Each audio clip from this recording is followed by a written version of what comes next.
I'm going to destroy the remote control.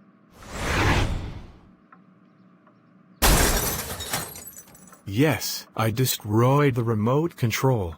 Now to run away before I get caught. I'm going to watch TV. Oh no! The remote control, it's destroyed. Who could have done this? Wait a minute, I bet it was Dan. He will be in trouble. Dan, get over here right now. What is it, Dad? Dan, did you just destroy the remote control?